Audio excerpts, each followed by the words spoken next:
নমস্কার। সকল ভক্ত বন্ধুদের সাদর আহ্বান জানাই দিব্যত্রয়ীর পদপ্রান্তে।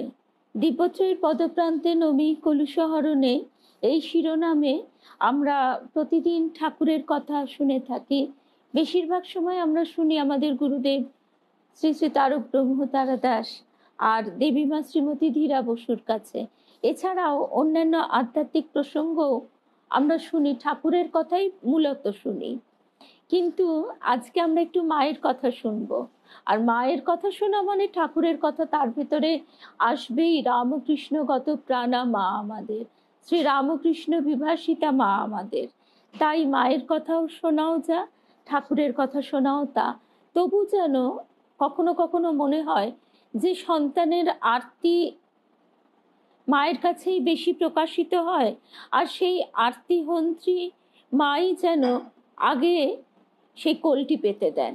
জগতের যে একজন মাকে দরকার, এইটি ঠাকুর বুঝেছিলেন বলেই না এবার তার শক্তিকে তিনি জগতের কাছে মাতৃরূপে বিকশিত করেছেন, প্রতিষ্ঠিত করেছেন। অন্যান্য অবতারে আমরা দেখি শক্তির সঙ্গে শুধুমাত্র অবতার পুরুষেরই সম্বন্ধ, জগৎ কিন্তু তাকে উপলব্ধি করতে পারে না। তা এবারে আমরা সেই মাকে, সেই মহামায়া আদ্যা শক্তিকে মাতৃরূপেই পেয়েছি। সেই কথা দিয়ে আজকে আমরা শুরু করব। তারপর একটু গৌরী মায়ের কথাও শুনবো। গৌরী মায়ের কথা শুনবো এই কারণে বিশেষ করে যে আমাদের পিয়ালি বলেছিল যে এই বুধবার আমরা আমাদের পাঠচক্রে তো মানে আসতে পারছি না, আমাদের এই বুধবার সারদা মিশনে মাতাজি আহ্বান করেছেন একটি সভার, এবং সেখানে মায়ের কথা হবে। তা সেই জন্য সেখানে মায়ের কথা বলবার ডাক মা নিজেই পাঠিয়েছেন। তা সেই কারণে আমাদের বুধবারের যে প্রসঙ্গ মায়ের কথা আর গৌরী মায়ের কথা, আমাদের গৌরী মায়ের কথা শোনা হবে না। সেই জন্যই পিয়ালির আবদার যে একদিন এর মধ্যে একটু গৌরী মার কথা হোক। তা গৌরী মার কথা আমরা যেহেতু গৌরী মায়ের একদম তার মায়ের জীবন থেকে শুরু করেছি, তাই সেখানে কোনো রকম বাধা সৃষ্টি করব না। আমরা আজকে গৌরী মায়ের একটি ছোট্ট ঘটনা শুনবো। সেই ঘটনা দুর্গা মা তিনি আমাদের বলছেন। আর ভক্ত বন্ধুরা এসে গেছে।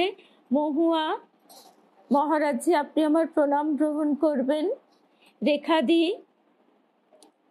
জগৎজ্যোতি চৌধুরী, জয়ন্তী মুখার্জি, রুম্পা, রীতাদি, আমরা অনেক সুস্মিতা, আজকে অনেক ভক্ত বন্ধুরাই সমবেত হয়েছি। তো আমাদের আজকের প্রসঙ্গ আমরা শুরু করব ঠাকুর মায়ের শ্রী চরণে সাষ্টাঙ্গ প্রণাম নিবেদন করে, শ্রী গুরুকে স্মরণ করে। মাতৃ না মা, এই মা কথাটি একটি যেন ব্রহ্ম মন্ত্র, আর কিছু বলতে হয় না। ঠাকুর আমাদের দেখালেন যে শুধু মাকে ডাকতে ডাকতে মা কিভাবে সেই সব স্বরূপে দর্শন দিলেন। সেই তীব্র যে আকুলতা, সেই আকুলতার কথা আমরা যত শুনি পড়ি তত বুঝতে পারি যে মায়ের কাছে আমাদের যেন সংসার দুঃখের কথাও ঠিক এমনই ব্যাকুলভাবে, তীব্রভাবে মাঝে আমরা নিবেদন না করে পারি না। ঠাকুরের ক্ষেত্রে অনেকের একটা অভিযোগ থাকে, ঠাকুর তো কত বেছে কত কিছু করে তবে তো নিয়েছেন। এমনকি মাও সে কথা বলেছেন, মাও কিন্তু সে কথা বলতে ছাড়েননি। মা বলেছেন ঠাকুর হাত টিপে দেখে শুনে, দেহের গঠন দেখে কত কিছু করে তবে তিনি গ্রহণ করেছেন। আর আমার কাছে সব যেন পিঁপড়ের সার পাঠিয়ে দিয়েছেন। তা সেই মা কেন পাঠিয়ে দিয়েছেন? স্বয়ং মহামায়াই যে সেখানে এই খেলাতে নেমেছেন, খেলাতেও তিনি, আবার খেলা থেকে মুক্তি দিতেও তিনি। আমরা প্রকৃতিং পরমাম এই বইটি থেকে, স্বামী অবধূতানন্দজি মহারাজের এই বইটি অপূর্ব, সেখান থেকেই শুরু করছি। মার্কণ্ডেয় পুরাণের সেই প্রসিদ্ধ কাহিনী থেকে জেনেছি আমরা, মেধা ঋষি রাজা সুরথকে বলেছিলেন জীব স্বভাবত আত্মপ্রিয়, তথাপি সংসার স্থিতিকারিণী মায়েরই মহাপ্রভাবে সে মমতারূপ আবর্তে ঘুরপাক খেতে খেতে পরিণামে মোহগর্তে গিয়ে ডুবছে। এই মমতা কিন্তু মোহেরই নামান্তর। মমতা কিসের সঙ্গে যুক্ত? আমির সঙ্গে। তথাপি মমতাবর্তে মোহগর্তে নিপাতিতাঃ মহামায়া প্রভাবেণ সংসার স্থিতিকারিণা। বেশ মজার কাণ্ডই বটে। এই মা যখন আবার যার প্রতি একান্তই প্রসন্না, তাকে মুক্তির রাজপথে আপনি হাত ধরে তুলে দেন।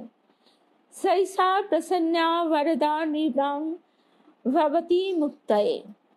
চিরায়ত এই সংসার ক্ষেত্রে বন্ধন মুক্তির নিত্য ক্রীড়া চলছে। ক্রীড়াময়ী স্বয়ং মা, খেলার বুড়ি। ঠাকুর বলছেন বুড়ি ছুঁয়ে থাকার কথা। কাউকে খেলিয়ে ছুটিয়ে, চোখ বেঁধে ঘুরিয়ে, দৌড় করিয়ে তার কালঘাম ছুটিয়ে ছাড়ছেন। আর কাউকে বা আপনি হাত বাড়িয়ে ছোঁয়া দিয়ে খেলায় ছুটি করে দিচ্ছেন। আবার খেলাতেও শান্তি নেই, না খেললেও স্বস্তি নেই। আবার খেলার অঙ্গন থেকে সরে দাঁড়ানোর প্রয়াসেও কিছু কম তিতিক্ষা সইতে হয় না। অনেক উন্নিদ্র রজনী কাটে ব্যাকুল প্রতীক্ষায়। শান্তি প্রদায়িনী সর্বদুঃখ হরা মাকে প্রয়োজন উভয় অবস্থাতেই। তাই তো মা আমাদের সকলেরই, আমাদের বলে না, প্রত্যেকের সংসার ভোগেও আবার সংসার বিমোচনেও। সংসার ভোগেও মা, সংসার বিমোচনেও মা। সুদীপ্তা, শ্রাবণী, অনেকদিন পর সুদীপ্তাকে লাইভে দেখতে পাচ্ছি। শ্রাবণী, শুভ সন্ধ্যা। তৃপ্তি, রীতাদি, রেখাদিকে তো আগেই দেখেছি, গায়ত্রীদি, দীপিকা, আমরা অনেকে সমবেত হয়েছি, প্রদীপ মাইতি। তা এবারে আমরা একটা ঘটনা এবার চলে আসি।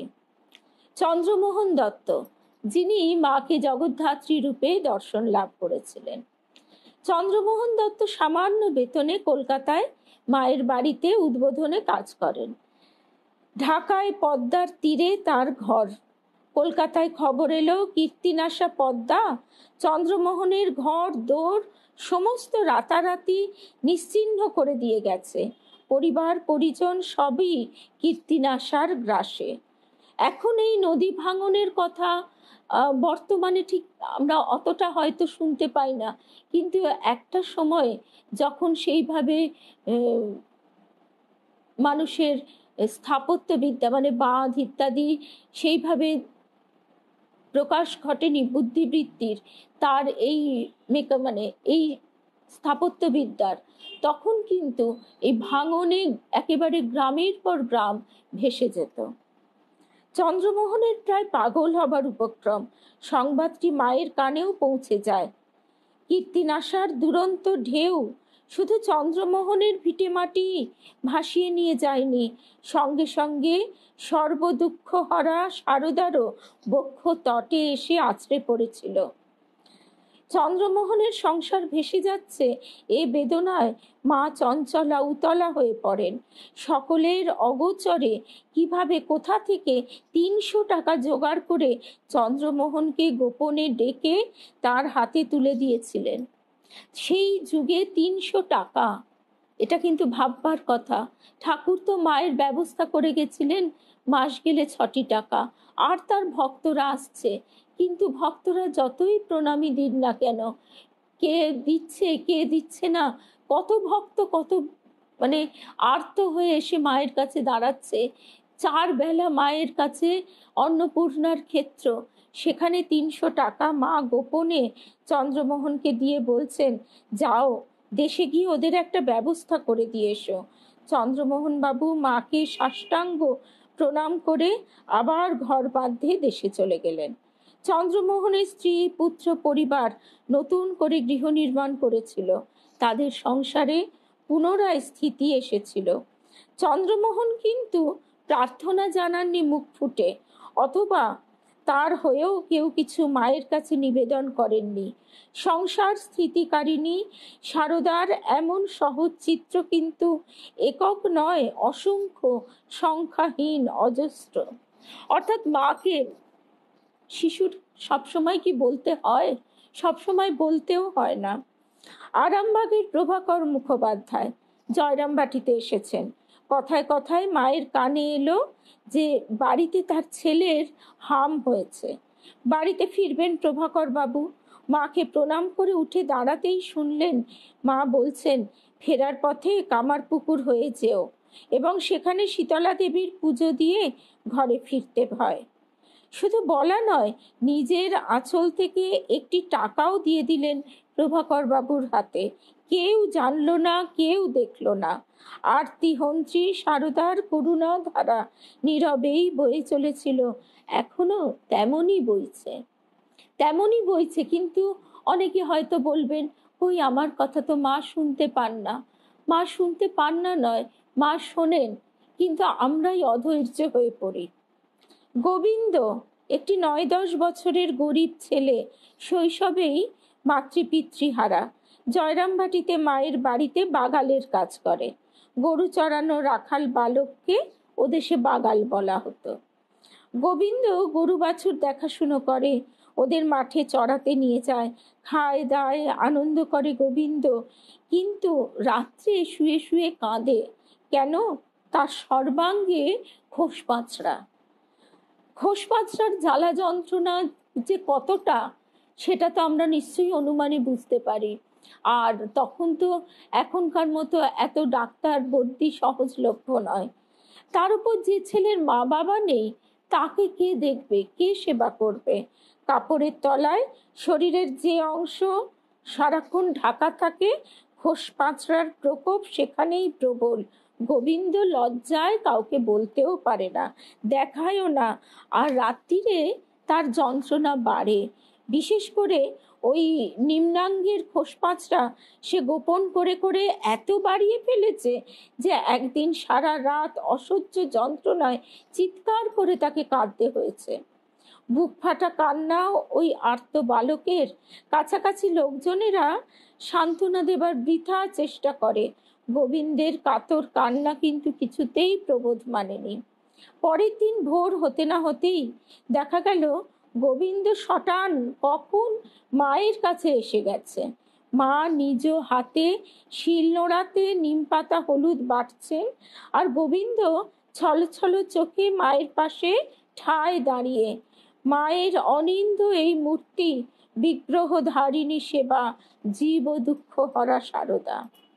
যে যন্ত্রণা চোখে দেখা যায়, সেই যন্ত্রণার প্রলেপ ওষুধ যেমন মা দিচ্ছেন, আর যে যন্ত্রণা চোখে দেখা যায় না, অন্তরের যন্ত্রণা, সেই যন্ত্রণার প্রলেপ তো একমাত্র মায়ের কাছে।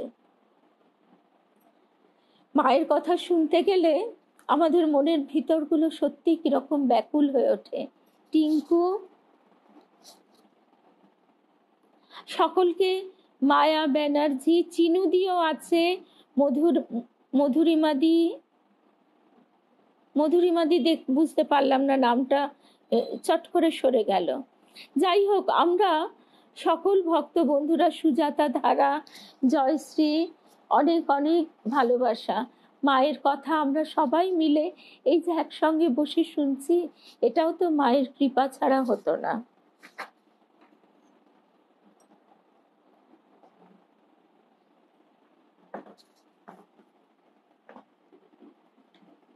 স্বহস্তে গোবিন্দের হাতে একটু একটু করে মা সেই নিম হলুদ বাটা তুলে দিচ্ছেন।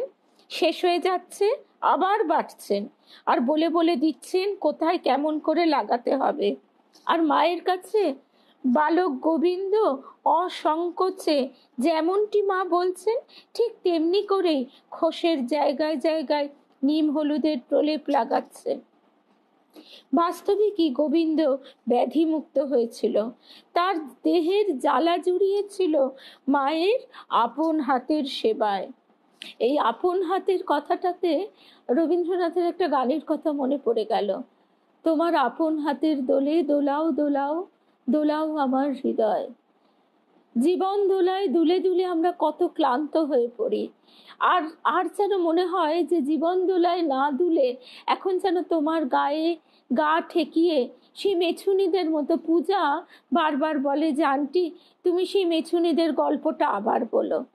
মেছুনিদের ঘটনাগুলো কত সাধারণ, সমাজের চোখে তারা সাধারণ একটা মেছুনি বটে, কিন্তু মায়ের কাছে তারা গিয়ে কি পেত তারাই বলছে যে আমরা কি পেতাম আমরা জানি না। আমরা তো অত লেখাপড়া শিখিনি মুখ্য সূক্ষ্ম, কিন্তু এটুকু আমরা বুঝতে পারতাম মায়ের কাছে সব কথা বলা যায়। আর এটাও বুঝতে পারতাম যেদিন আমরা মায়ের কাছ থেকে বাড়ি ফিরতাম সেদিন যেন সংসারে এক অপূর্ব শান্তি বিরাজ করত। সুতপা,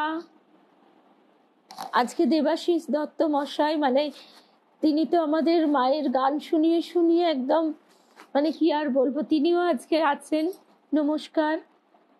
লক্ষ্মী সাহা। আচ্ছা, তারপরে আরেক দিনের ঘটনা। শীতের রাত, ঘড়িতে প্রায় 10টা, কলকাতায় উদ্বোধনের বাড়ি। নিচের তলা থেকে মায়ের দাড়ি স্বামী শারদানন্দজির কণ্ঠস্বর শুনে দ্রুতপদে এক ব্রহ্মচারী নেমে এলেন।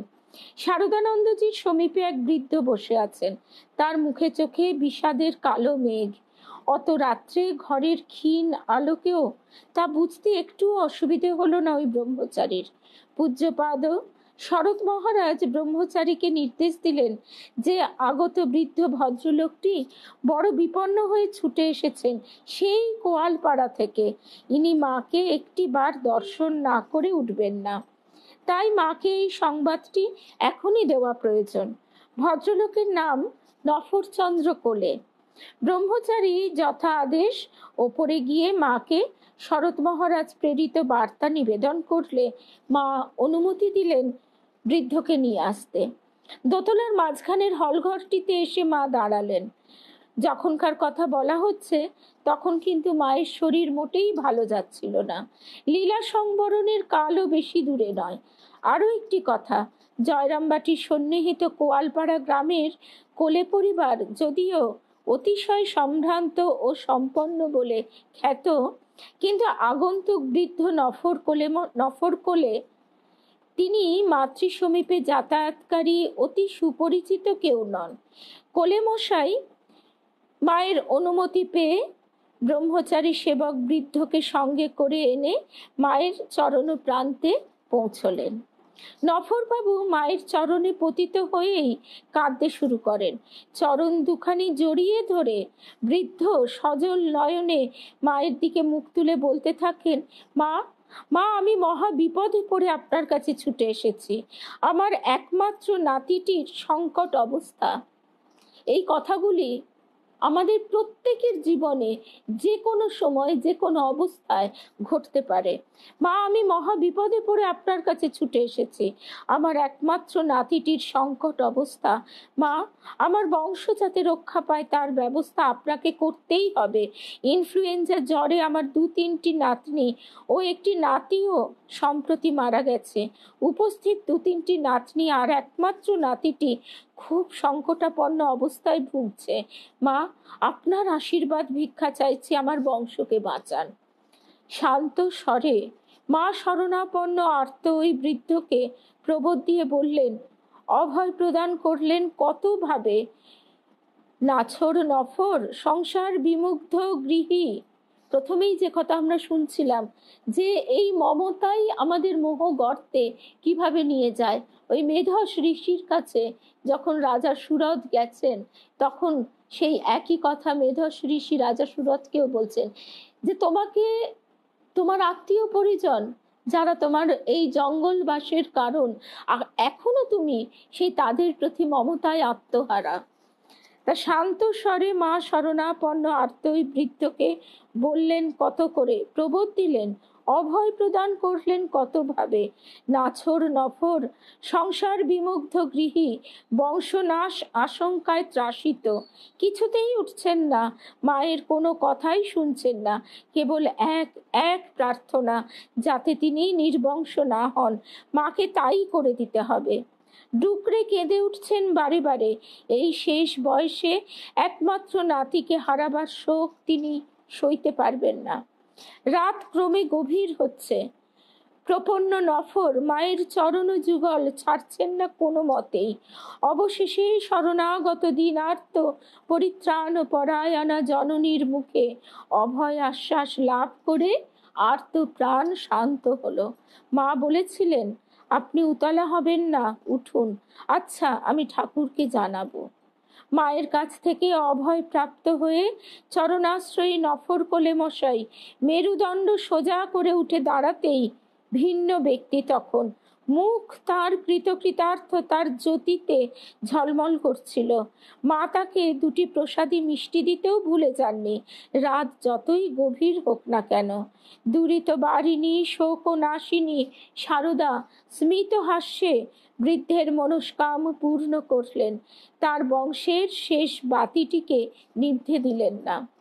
সংসার তাপ ত্রাসিত কোলে মশাই দিশেহারা হয়ে সারদা পদে গিয়ে উপনীত হয়েছিলেন আপন অন্তরের প্রেরণাতেই। কিন্তু এমন কথা আজ আর কারো অজানা নেই যে নিজের উদ্যোগে নয়, অভয়া সারদারই সুতীক্ষ্ণ কটাক্ষপাতে সংখ্যাতীত ভীত শোকার্ত জনের তৎক্ষণাৎ পরম শান্তি লাভ হয়েছে। নিষ্ক্রিয় একটি লোহা যেমন চুম্বকের আকর্ষণে ক্রিয়াশীল হয়ে পড়ে, শোকে আঘাতে জর্জর নির্জীব ব্যক্তি কোনো উপায়ে সারদা সন্নিধানে এসে পড়ায় অমনি সপ্রাণ সজীব হয়ে উঠে দাঁড়িয়েছে। এমনকি সে ঘটনা ঘটতে পারেও স্বপ্ন দর্শনের মাধ্যমে। কারণ সব কথা ভক্ত বন্ধুদের অনেক ব্যক্তিগত কথা থাকে, কিন্তু আজও যে সে ঘটনা ঘটে সে কথা কিন্তু তারা নিজেরাই প্রকাশ করছেন। তো সেই জন্য আমরা এই যে লাইনগুলো শুনছি, এগুলো কিন্তু কোনো কথার কথা, কোনো কাব্যিক ভাবে রচিত একটি পংক্তি নয়। এখানে মহারাজজি যে বলছেন যে নিষ্ক্রিয় একটি লোহা যেমন চুম্বকের আকর্ষণে ক্রিয়াশীল হয়ে পড়ে, শোকে আঘাতে জর্জর নির্জীব ব্যক্তি কোনো উপায়ে সারদা সন্নিধানে এসে পড়ায় অমনি সপ্রাণ সজীব হয়ে উঠে দাঁড়িয়েছে। মনে পড়ে মা বিষ্ণুপুর রেল স্টেশনে ট্রেনের অপেক্ষায় কলকাতায় যাবেন।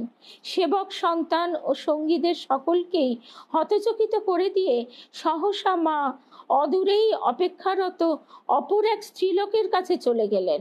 সবাই বিস্মিত চঞ্চল হয়ে পড়েছিলেন মায়ের এমন আকস্মিক উঠে যাওয়াতে। সকলেই লক্ষ্য করলেন যে অপরিচিতা সেই ভদ্রমহিলার মুখের দিকে মা অশ্রু ভরা নেত্রে অপলকে কি যেন দেখলেন। পরে করুণা মাখা স্বরে তাকে জিজ্ঞাসা করলেন, তোমাকে কেন এমন বিমর্ষ দেখাচ্ছে? মায়ের কণ্ঠস্বরে ওই মহিলার বুকে যেন শোকের সমুদ্র ফুলে ফুলে উঠল। তিনি ক্রন্দনে ভেঙে পড়লেন। প্রয়াত পুত্র ভূদেব মণ্ডলের স্মৃতি ভারে বিনত তিনি ফুপিয়ে ফুপিয়ে অশ্রু উদ্বেল ভাষায় নিবেদন করলেন আকস্মিক দুর্ঘটনায় তার পুত্র বিয়োগের মর্মন্তুদ কাহিনী। সদ্য সন্তানহারা জননীর শোক ও দগ্ধ চিত্তের সবটুকু তাপই যেন পরমার্থী হন্ত্রী সারদা তার নিজ কৃপায় আকর্ষণ করে নিলেন নিজ বক্ষে। অতিশয় সঙ্গোপনে অনুচ্চ কণ্ঠে কিছু তাকে বলেই, যা সকলে শুনতে পেল না, একটু আড়ালে একান্তে একটি গাছের তলায় তাকে ডেকে নিয়ে গেলেন মা। সমীপবর্তী সকলের চোখে ঘটনার এটুকু মাত্রই গোচর হয়েছিল সেদিন। কিছুক্ষণ বাদেই মা আবার ফিরে এলেন। ঘটনার পরে ওই শোকার্ত মহিলার মুখশ্রী কিন্তু সুস্পষ্টই বিজ্ঞাপিত করছিল যে তিনি এমন কিছু লাভ করেছেন যাতে তার বুকের আগুন সম্পূর্ণ নির্বাপিত, পুত্র শোক প্রশমিত। এই হচ্ছে মা কিভাবে সন্তানকে শোক তাপ থেকে মুক্ত করেন। আবার এই শোক আঘাত দিয়ে এই যে মমতার আবর্ত শোক তাপ দিয়ে এই মমতার আবর্ত থেকে ঠেলে সরিয়ে দেন। যদি মমতার আবর্ত ক্রমশ কোথায় নিয়ে যায়? মোহগর্তে। একবার যদি মোহগর্তে কেউ পড়ে যায়, সেখান থেকে তার উদ্ধার হওয়া এতটাই কঠিন, যার স্বয়ং আদ্যা শক্তি মহামায়া যেখানে উপস্থিত, তিনি তো তাকে সেই আবর্ত থেকে ছিটকে ঠেলে দেবেনই। কিন্তু ঠেলে দিয়েও সে যখন যন্ত্রণায় ক্ষতবিক্ষত হচ্ছে, সেই শোক মা স্বয়ং আকর্ষণ করে নিচ্ছেন। আবার আমরা গৌরী মায়ের কথায় এবার আসব। গৌরী মা সেখানে দেখা যাচ্ছে যে তার সন্তানকে কিভাবে রক্ষা করলেন। গৌরী মা সেখানে হয়তো তার যে সাধন জীবন, তার যে সাধন শক্তি, সেখানে তিনি হয়তো বুঝেছিলেন যে এই ছেলেটির প্রাণ রক্ষা এই সময় বিশেষ প্রয়োজন। হয়তো এই সময় তার প্রাণ রক্ষা করলে সে এমন কিছু ভাবে, এমন কোনো উপায়ে অগ্রসর হতে পারবে যে সেই মুহূর্তে তার প্রাণ হয়তো তার পূর্ব কর্মফলের কারণে বিয়োগ হতে চলেছিল। সেই অদ্ভুত ঘটনাটি আমরা এবার শুনবো।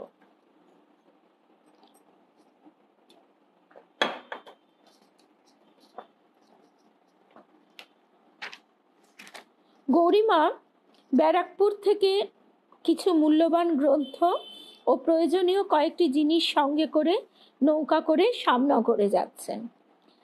আচ্ছা, গৌরী মায়ের প্রসঙ্গে আরেকটি কথা বলি, এটি মায়েরই বলা কথা। মা বলছেন, দুর্গা মাকে বলছেন, দুর্গা মা রাধুর বৈশী।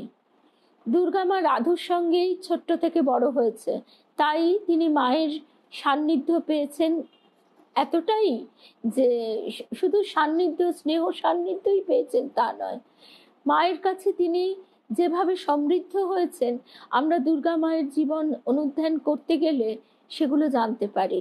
তার মধ্যে এই একটি কথা বিশেষ প্রণিধানযোগ্য, সেটি হচ্ছে দুর্গা মাকে ডেকে মা একদিন বলছেন যে দেখ, তখন মা কিন্তু তার এই প্রকট লীলা সংবরণ করবার দিকে এগিয়ে চলেছেন। সেই সময় মা বলছেন, দেখ, মূল গাছটা শুকিয়ে যায় কিন্তু মরে না, তার শাখা প্রশাখা, তার ঝুড়িগুলি সে বিস্তার করে যায়, তোরা হচ্ছিস আমার সেই ঝুড়ি। বট গাছের ঝুড়িগুলি তো তারই তারই মতো একই, সেই মূল গাছটা শুকিয়ে গেলেও গাছটা মরে না। অর্থাৎ এই যে অবতার লীলানাট্য অভিনীত হয়ে সেটি যে ফুরিয়ে গেল তা নয়, তার ধারা এইভাবেই প্রবাহিত হচ্ছে আজও। তা সেদিন গৌরীমা শ্যামনগরে চলেছেন। তার মনের উদ্দেশ্য ছিল এক ভক্তের বাড়িতে সেই মূল্যবান বইগুলি রেখে আসবেন। গৌরীমার সঙ্গে ছিলেন দুর্গা মা আর সুরেশ ও কুলদা প্রসাদ নামে দুজন ব্রাহ্মণ সন্তান। শ্যামনগরে গঙ্গা তীরে যখন নৌকা ভিড়ল, তখন অন্ধকার নেমে এসেছে। তার উপর সময়টা বর্ষাকাল, গঙ্গায় তখন ভাটা, জল কমে যাওয়ায় কাদা ভরা গঙ্গার ঘাট, যাতায়াতের খুবই অসুবিধা। সন্তান দুটি কিছু জিনিস নিয়ে মাঝির মাথায় দিয়ে গন্তব্যস্থলে চললেন। দুর্গামার শরীর সেদিন অসুস্থ থাকায় গৌরীমা তাকে নিয়ে নৌকাতেই রইলেন। ইতিমধ্যে বহু সময় কেটে গেল, ছেলেরা কেউই ফিরছেন না। গৌরীমা তখন অত্যন্ত অস্থির হয়ে উঠেছেন। এমন সময় একজন মাঝি ফিরে এসে জানালো যে কুলদা বাবুকে সাপে কেটেছে।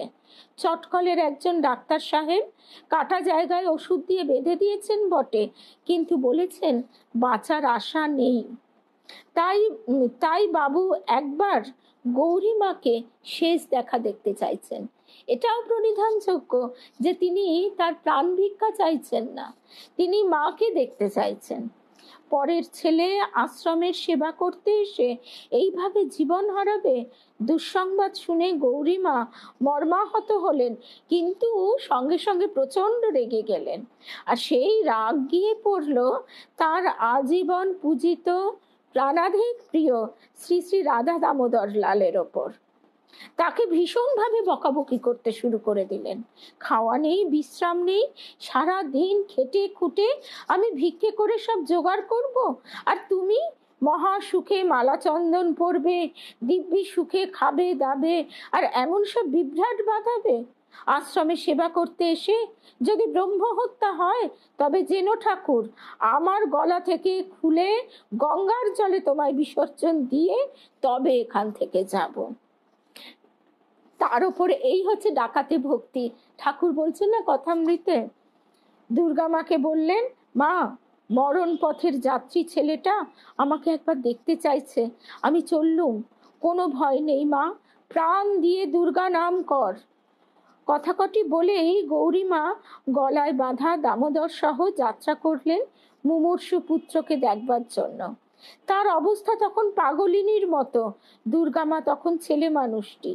একাকিনী নৌকাতে রইলেন, পিতৃতুল্য এক মাঝি রইলেন পাহারায়। দুশ্চিন্তার পর্বত মাথায় নিয়ে বিপত্তারিণী দুর্গা নাম করতে লাগলেন কন্যা।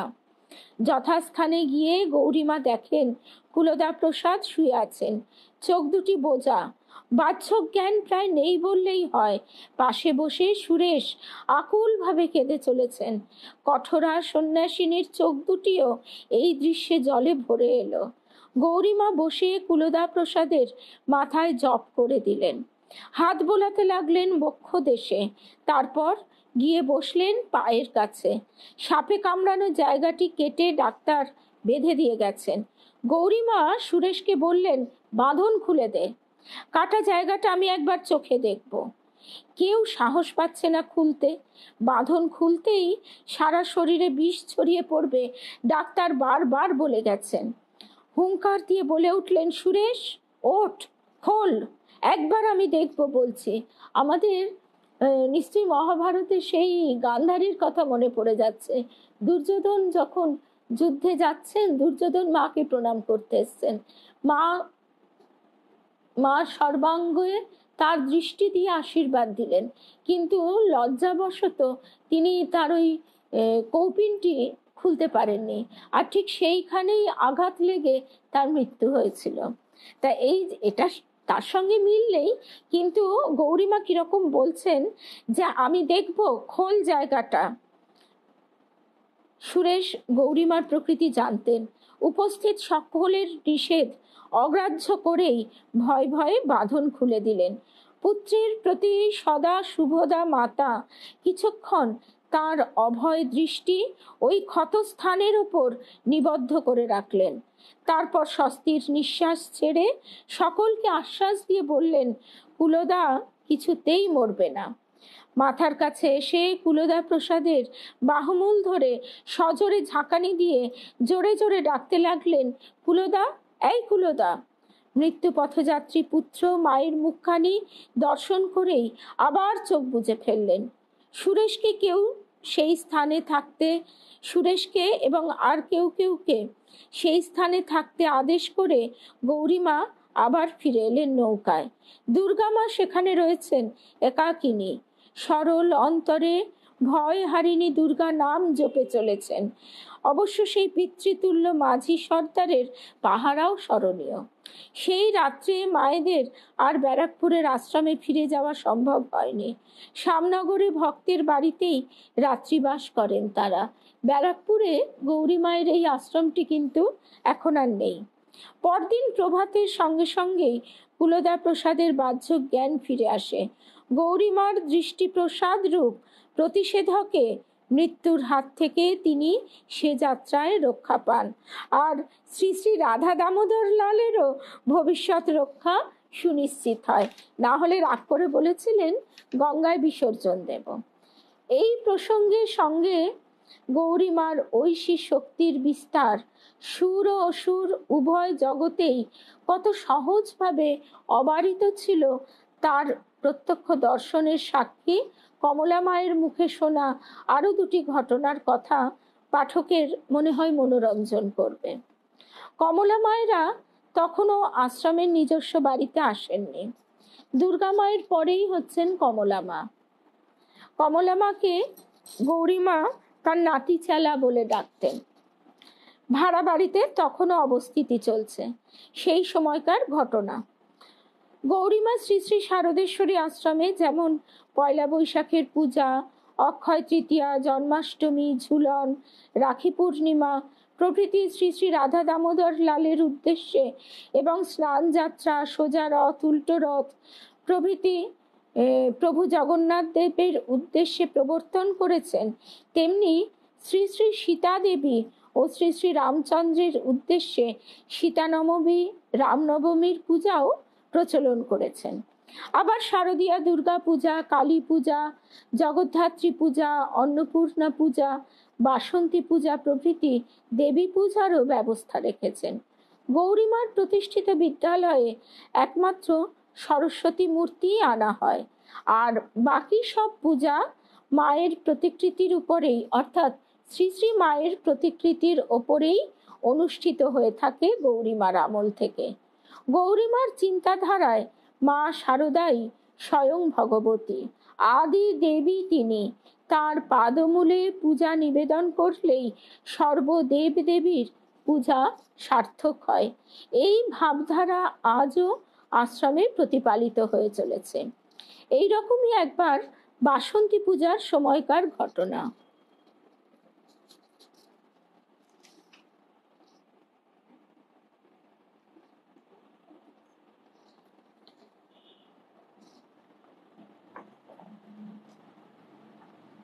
গৌরীমা তার দামোদর লালের স্নান, পূজা, ভোগ ইত্যাদি শেষ করে দেবী পূজায় বসতেন। এই ঘটনাটা কিন্তু আশ্চর্য, এবং আমরা এর থেকেই বুঝতে পারি যে গৌরীমা কত বড় সাধিকা ছিলেন। আর তা না হলে স্বয়ং মহামায়া তার মা গিরিবালা দেবীর কোলে একটি শিশুকন্যা তুলে দেন। গৌরীমায়ের এই কথাটি বিশেষ করে সকল ভক্ত বন্ধুদের শোনবার অনুরোধ জানাই। দেবী পূজাতেও তার স্নান, পূজা, ভোগ, আরতি সমাপ্ত করে তারপর চণ্ডী পাঠ শুরু করতেন। সব কাজ শেষ করে বসার জন্য তার দেরিও হতো অনেক। যখন চণ্ডী পাঠ শুরু করতেন তখন তার জলদ গম্ভীর স্বরের আওয়াজে সমগ্র আশ্রম বাড়ি ভরে থাকত। আশ্রম কন্যারা এই সময়ে দুর্গা নাম করতেন। মন্দিরের সামনে যাবার হুকুম ছিল না কারো। চণ্ডী পাঠ সমাপ্তির পর আশ্রমের ব্রাহ্মণ কুমারীদের কুমারী পূজা করতেন। তারপর আশ্রম বাড়ি আবার স্বাভাবিক চেহারা ফিরে পেত। যারাই শারদেশ্বরী আশ্রমে গেছেন তারাই জানেন যে আশ্রম বাড়িটি কতটা বড়। এবং আমরা আজকাল এই ছোট ছোট ফ্ল্যাটে বা বাড়িতে অল্প দৈর্ঘ্যের বাস করে অভ্যস্ত।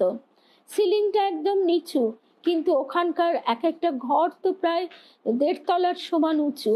তা সেই বাড়ি শারদেশ্বরী আশ্রম একদম মায়ের চণ্ডী পাঠের স্বরে, জলদগম্ভীর স্বরে, মেঘমন্দ্র স্বরে গমগম করত। সেবার এইভাবে পূজা শুরু হয়েছে। পঞ্চমী, ষষ্ঠী, সপ্তমী যথারীতি কেটেছে। অষ্টমী পূজার দিন গৌরীমা তার সব রকম পূজা সেরে চণ্ডী পাঠে বসেছেন। আশ্রমের মায়েরা দুর্গা নাম করছেন। হঠাৎ গৌরীমার কণ্ঠস্বর আর শোনা যাচ্ছে না। মায়েরা দুর্গা নামের মধ্যেই কান পেতে রয়েছেন। কি ব্যাপার হলো? কেন?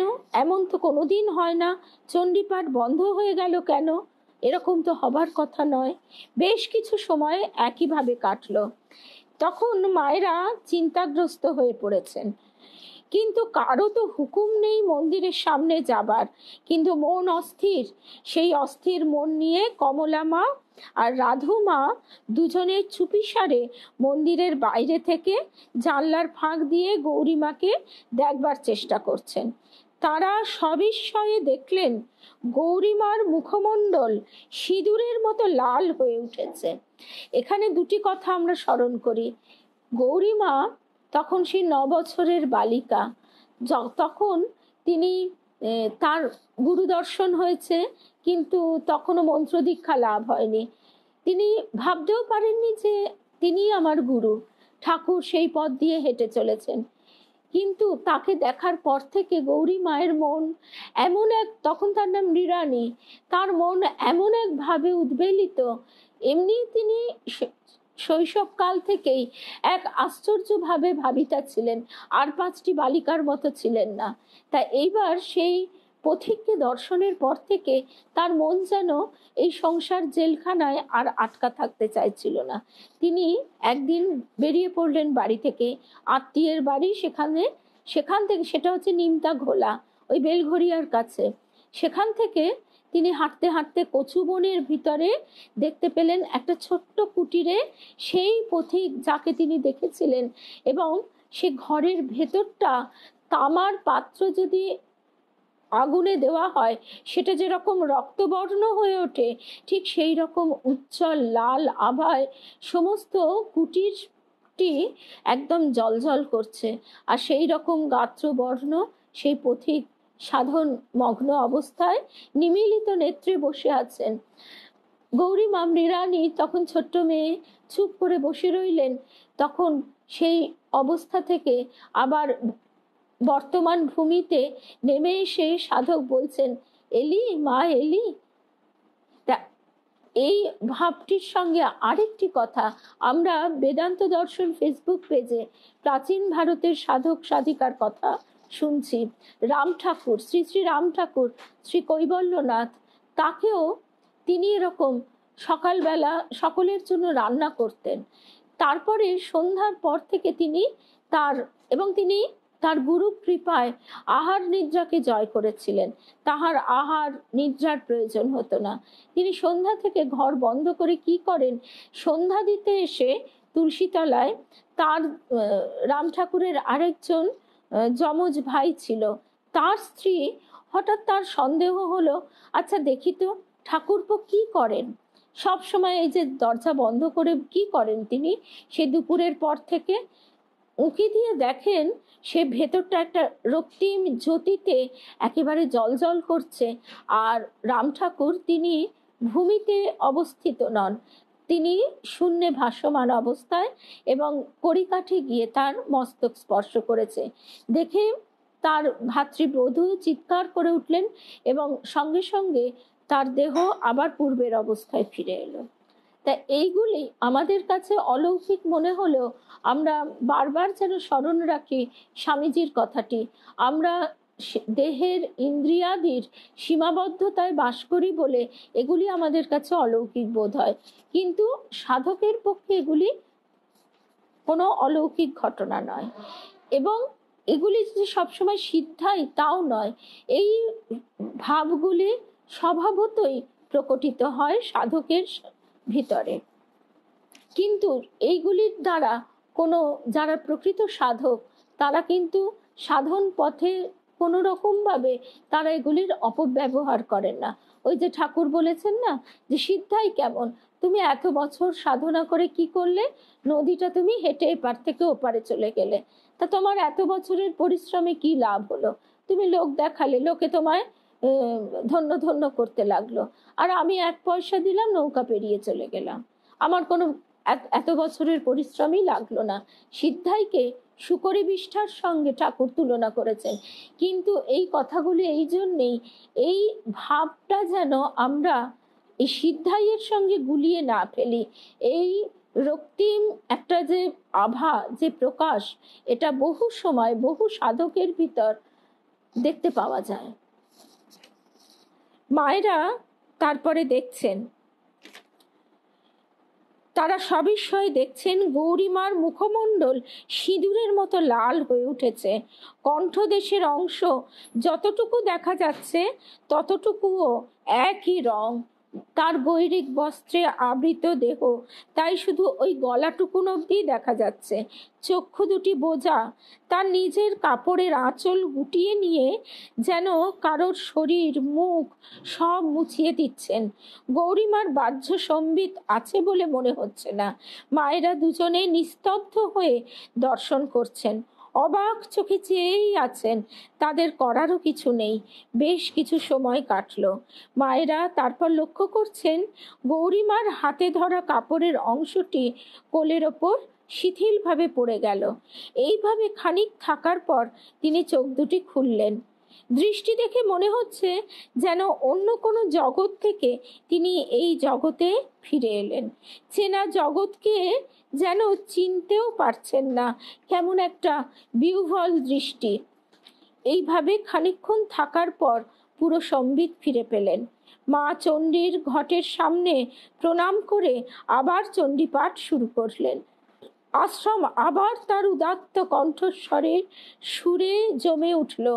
সময় মতো চণ্ডীপাঠ বিরতি হলে ব্রাহ্মণ কুমারীদের পূজা করে নিচে নামলেন। সেদিন নামতে নামতে প্রায় সন্ধ্যা হয়ে গিয়েছিল। নিচে নেমে যখন তিনি পা দুখানি মেলে একটু বিশ্রাম নিচ্ছেন, তখন সেদিনের ঘটনার প্রত্যক্ষদর্শিনী মায়েরা সাহস করে তার সামনে এসে বসে জিজ্ঞাসা করছেন, ঠাকুমা, আজ কি হয়েছিল? চণ্ডীপাঠ হঠাৎ থেমে গিয়েছিল কেন? এর ওপর আর কিছু বলার সাহস বা ক্ষমতা তাদের নেই। ঠাকুমা অর্থে গৌরীমা। গৌরীমা হাসলেন, বললেন, পোষ, বলছি।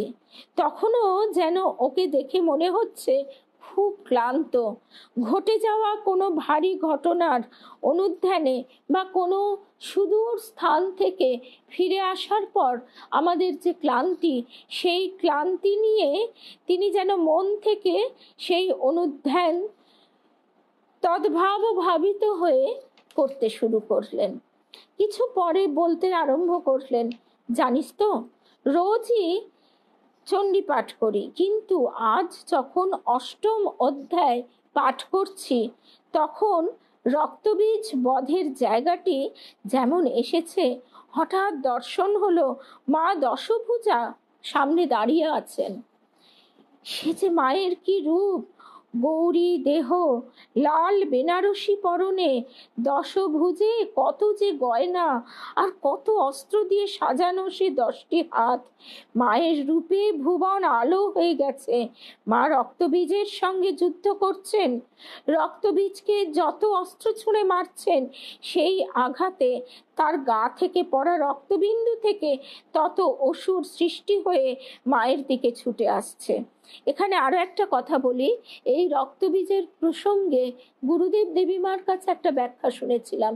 এই রক্তবীজের যে অসুরের কথা বলা হচ্ছে, তা আমাদের ভিতরের, আমাদের অন্তরেই রয়েছে। আমাদের অন্তরেই এই যুদ্ধ চলছে সদা সর্বদা। আমরা ভাবি বোধহয় আমরা কত বড় ভক্ত হয়ে গেছি না, আমাদের মনের গহনে অবচেতনে যে কত রক্তবীজের সঙ্গে মা যুদ্ধ করছেন। বধ করলেন তো এক রক্তবিন্দু থেকে আবার 4টি গজিয়ে গেল। রক্তবীজের গা থেকে ঝরে পড়া রক্ত মায়ের কাপড়ে, গায়ে, পায়ে গিয়ে পড়েছে। মায়ের তাইতে ভ্রুক্ষেপও নেই।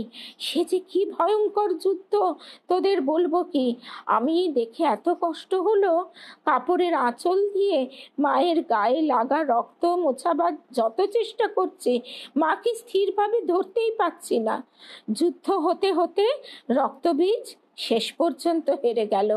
মা তখন তাকে কায়দায় ফেলে তার একটি পা দিয়ে গলা চেপে ধরে আর এক পা বুকের ওপর দিয়ে হাতের খড়গ দিয়ে মাথায় এমন প্রচন্ড মার দিলেন যে অসুরের তখনই মৃত্যু হলো।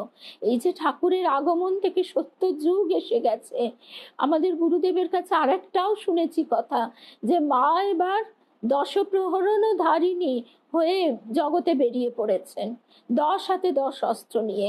এখন এইসব গভীর গুহ্য কথা এই 2-1 লাইনের বেশি শুনিনি। আর এখন যখন এই বইয়ে পড়ছি, তখন বোধ হয় যে কি অদ্ভুত জগৎ। আমরা আমাদের এই সীমিত ইন্দ্রিয় বোধ বুদ্ধির জেলখানায় বসে থেকে নিজেদের অহংয়ের প্রাবল্যে নিজেদের কত বড় বুদ্ধিমান মনে করি। আর এই অহং হচ্ছে তো রক্তবীজের একটা বিরাট উদাহরণ। আমি মার হাত, পা, মুখ, শরীর সব পরিষ্কার করে দিয়ে প্রণাম করতে মা আমার মাথায় হাত রাখলেন। জানিস মার মুখটি কার মতো? মার মুখটি ওই যে বসে আছে আমাদের মা ঠাকুর, ও ঠিক অমনি। মাথা তুলে আর দর্শন পেলাম না। আজ মহাষ্টমী, আমার উপবাস, তোরা এবার ওঠ। আমি বসে বসে মায়ের চিন্তা করি, রাতে আবার সন্ধি পুজো আছে তো। কন্যারা ঘটনা শুনে তো অবাক। এও সত্য হয়, মা দুর্গা রক্তবীজকে বধ করলেন, সেই যুদ্ধ ঠাকুমা দেখেছেন আজ। ঠাকুমা তাহলে কে? ঠিক এই রকম এখন মায়ের এই ঘটনা যারা শুনছেন, কমলা মা, রাধু মা, তারা, কমলা মা তো কথাই নেই, রাধা দামোদর লালজি কথা বলেন তার সঙ্গে। রাধু মা তিনি সন্ন্যাসিনী, আর আমাদের মতন একটা মানে কি বলবো অপদার্থ দেবী মার কাছে যখন কিছু কিছু কথা শুনতাম, মানে বলতে দ্বিধা নেই যে তখন মনে হতো মা কিছুটা বোধহয় বানিয়ে বানিয়ে কল্পনা করে করে বলেন। আজ তাই শারদেশ্বরী আশ্রমে গিয়ে লালজিকে বলি, লালজি, পেয়ে হারানোর যন্ত্রণা আর দিও না, আর তুমি এখান থেকে সরিয়ে নিও না। তখনও ভাড়া বাড়ি। একদিন, হ্যাঁ, তখনও ভাড়া বাড়ি। আরেকদিন আশ্রমের মায়েরা দেখছেন গৌরীমা খুব ব্যস্ত। সকাল সকাল দামোদর লালের পুজো ভোগ সেরেছেন, কিন্তু সেদিন খিচুড়ি অনেক বেশি পরিমাণে রান্না করেছেন। আর একটি পদ হয়েছে খিচুড়ি, তাতে কপি, কড়াইশুঁটি, আলু এইসব দিয়েছেন। গৌরী মায়ের হাতের রান্না ছিল অসাধারণ। স্বামীজি আবার মজা করে বলতেন, গৌরমা, তোমার হাতটা কেটে রেখে দেব তুমি যখন মরে যাবে। আর গৌরীমা অনেক সময় এই দামোদর লালের ভোগ নিয়ে উদ্বোধনের বাড়িতে যেতেন। ওই শরৎ, তখন তো স্বামী শারদানন্দজি, নরেন, গৌরীমার কাছে তো এরা এইসব নামেই তাদের ডাকতেন। এরা সব গৌরী মায়ের হাতের রান্না খেতে ভালোবাসতেন। স্বামীজি আবার চাটনির বাটিটা আলাদা করে নিতেন, বলতেন ওইটি কিন্তু আমার। তা সেই জন্যে মা আবার বেশি বেশি করে চাটনি করে নিয়ে যেতেন। 25-26 জন লোকের প্রসাদ পাওয়ার মতন কলা পাতাও এনেছেন। মায়েরা ভাবছেন এত লোক কারা আসবেন, কই গৌরীমা তো কাউকে কিছু বলেননি, কিন্তু তাকে কোনো কথা জিজ্ঞাসা করার মতো ক্ষমতাও কারণ নেই। ব্যাপারটা যে কি দাঁড়ায় তা দেখার জন্যে মায়েরা পরস্পরের মুখ চাওয়াচাই করছেন। এমন সময় গৌরীমা হঠাৎ ছাদের দরজা বন্ধ করে দিয়ে বললেন, মেয়েরা, তোমরা কেউ এদিকে তাকাবে না, এদিকে আসবেই না, নিচে থাকবে। আমি যখন ডাকবো তখন যেন তোমাদের পাই। এই গল্পটা কিন্তু আমরা শারদেশ্বরী আশ্রমে মায়েদের কাছে একাধিকবার শুনেছি। সুচরিতা মা, আরো সব মায়েদের নামগুলো তো জানি না, মা মাই, মায়েদের আর নাম হয় না। তো আমি যখন ডাকবো তখন যেন তোমাদের পাই, আবার সেটাও মা বলে দিলেন। আদেশ পালনের জন্য কন্যারা সর্বদাই নতমস্তকে প্রস্তুত। প্রায় 2 ঘন্টা কেটে গেল, গৌরীমার কোনো সাড়া শব্দ নেই, কেউ কোনো আওয়াজও পাচ্ছে না। দীর্ঘ সময় পর দরজা খুলে ডাকছেন, ও রাধি, ও কমলি, তোরা সব কোথায় রে? আয় আয়, তাড়াতাড়ি আয়। ওরা ছুটে ওপরে গিয়ে দেখছেন 25খানি কলা পাতা তখনও পাতা রয়েছে, তাতে বিন্দু মাত্র খিচুড়ি লেগে নেই। কিন্তু কলা পাতার ওপর গরম খিচুড়ি দিলে যেমন গরমের একটা কলা পাতার ওপর গরম খিচুড়ি ঢালার স্মৃতি তো সকলেরই আছে, যেরকম একটা দাগ পড়ে যায় প্রত্যেকটি থালায়, প্রত্যেকটি পাতায় তেমন দাগ হয়ে রয়েছে, অথচ কেউ কোথাও নেই। ওরা আর কৌতূহল চাপতে না পেরে সাহস করে জিজ্ঞাসাই করে ফেললেন, ও ঠাকুমা, এত পাতা কারা এসেছিল গো? কোনখান দিয়ে এসেছিল? এত লোক এলো, কোনো গোলমাল কথাবার্তা কিছু হলো না তো? তুমি সব একা সামলালে, আমাদের ডাকলে না কেন? গৌরীমা হেসে বললেন, না রে, ওরা সব রোজ রাতে আমার কাছে আসে, অশরীরী আত্মা সব, ওরা ভক্ত, দামোদরকে আরতি করে আর চলে যায়। দেবযান যখন আমরা শুনেছিলাম তখন আমরা এই কথাই শুনেছিলাম, দেবযান কোনো কাল্পনিক উপন্যাসই নয়, উপন্যাস হিসেবে উপস্থাপিত করা হয়েছে যাতে আমরা সহজে বুঝতে পারি।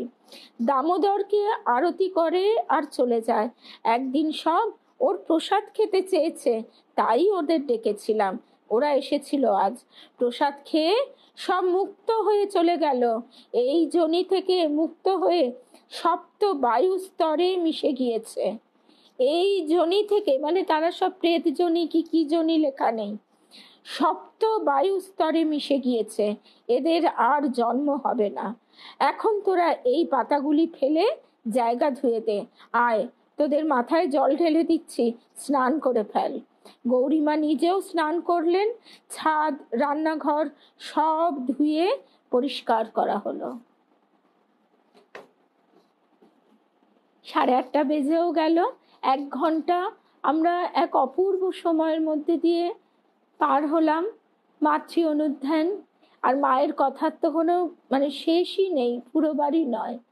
আর সকল ভক্ত বন্ধুদের প্রণাম, শুভরাত্রি। আজকে মহারাজজি সঙ্গে আছেন, আপনি আমার ভূমিষ্ঠ প্রণাম গ্রহণ করুন। আর আমাদের দাদা দেবাশিস দা, যার গান আমাদের সকলের সঙ্গী, তিনিও আমার প্রণাম গ্রহণ করুন। জয় রামকৃষ্ণ। সকল ভক্ত বন্ধুদের প্রীতি শুভেচ্ছা, শুভরাত্রি, সকলকে প্রণাম জানাই। জয় রামকৃষ্ণ, জয় মা।